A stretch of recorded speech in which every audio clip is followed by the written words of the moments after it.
کشاورزان میگویند که شدگار و کشتی سریوقتی و رعایت قاعده‌های اگرتکنیکی در ساحه کشاورزی عامل اساسی فراوان حاصلی میباشد. از این رو در خواجگی‌های دهقانی واروخ می‌کوشند این قاعده‌ها را رعایت نموده عین زمان جمع‌آوری کارتوشکا را ادامه داده ایستادند. کارتوشکا پروری یکی از ساحه‌های اساسی کشاورزی جمهوری تاجیکستان حساب یافته. برای تامین امنیت آذوقه‌واری، افزون گرداندن امکانات‌های صادراتی مملکت و با کار دائمی در دهات تامین نمودن اهالی نقش مهم دارد. بنابر آن سال از سال از جانب حکومت کشور جهت افزایش دادن مساحت کشت کارتوشکا و بلند برداشتن حاصلناکی آن توجه ظاهر گردیده دورنمای کشت آن می افزاید. سالی روان در زمین‌های کشاورزی شهر اسپره در میدان 1450 گکتار کشت کارتوشکا به راه مانده شده است. در خواجگی‌های جماعتی واروخ باشد زیاده از 200 گکتار را تشکیل می‌دهد که الکی جمع‌آوری کارتوشکا ادامه دارد. خواجگی دهقانی سلطان جماعتی واروخ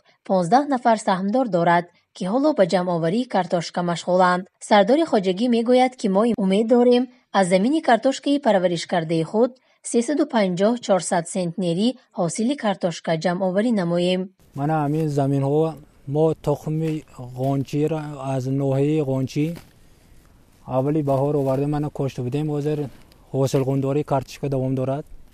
کارتوشکا را حاصل قنداشت دادیم.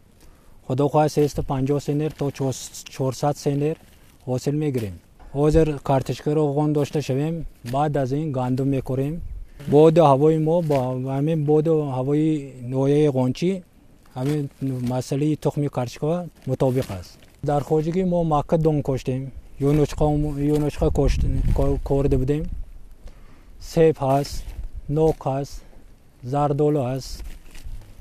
همین سامدارم و همین نتیجه همین زندگانی به پیش میبریم. چطور متخصصان ساحه کشاورزی ابراز می‌دارند خاک و زمین و آب و هوای این منطقه برای پرورش کارتوشکا و رویانیدن حاصل دلخواه مساعد میباشد. باید قید نمود که در برابر خواجگیداران و سهمداران خود ساکنان دهات نیز در قطعه‌های زمین نزد حولیگیشان کارتوشکا کشت نموده حاصل آن را برای تأمین احتیاجات روزگار خود استفاده میبرند.